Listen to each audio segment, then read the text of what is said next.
Pag-asa, subling mi pahimangno sa publiko nga likayan ang prolonged exposure o taas ra kaayo nga mga oras nga pagbuwad sa init sa adlaw aron malikay sa posibleng heat stress o baka heat stroke.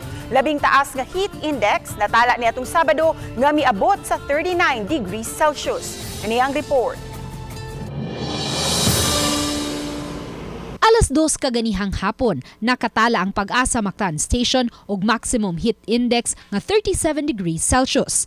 Apan niadtong Sabado sa alas 11:50 sa buntag, natala ang labing taas nga heat index sa Pag-asa Mactan Station nga miabot sa 39 degrees Celsius. Matod ni Engineer Al Kiblat, Regional Director sa Pag-asa Visayas, nga posibleng musaka pa ang temperatura sa mosunod nga mga buwan, ilabi na sa buwan sa Mayo. Marso 21 dihang gideklarar sa Pag-asa ang pagsugod na sa dry hot season sa nasod. Based atong 30-year period nga data, maabot og 31.0 degrees Celsius ang pinakamataas average for the month of March. Magkasaka na siya up to sa pinakamataas nga temperatura for the year nga naa sa May nga maabot ang mga 32.8, that is 33 degrees Celsius ang pinaka-maximum natong temperature nga atong ipaabot. And for this 33 degrees Celsius, kung may tabo ni siya, niya taas ato ang humidity, posible nga mabutog 45 degrees Celsius atong heat index during May. Subay niini, subling gipahinumduman ang publiko nga likayan ang long exposure o ang taas kaayo nga oras sa pagbuwad sa adlaw, ilabi na sugod sa alas 10 sa buntag hangtod sa alas 3 sa hapon. Apan kundi malikayan, gikinahanglang magsulob og mga protective gear sama sa payong ukaw ug pagsulob og mga light-colored ug lightweight nga mga sinina.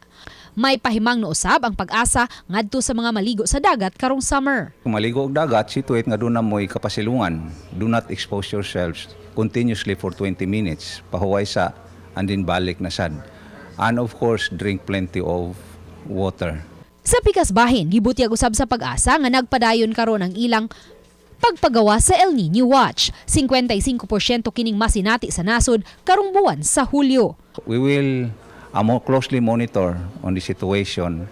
We'll gather information from international and Pag-asa's data kung unsa pay mahitabuan ng El Niño. Karon wa pa kabaw kung unsay up to what level, kung severe ba El Niño or weak El Niño ba. Basta there is a chance or 55% probability of El Niño occurrence in July. Uban ni Marlon Malgazo, Luan Merondina,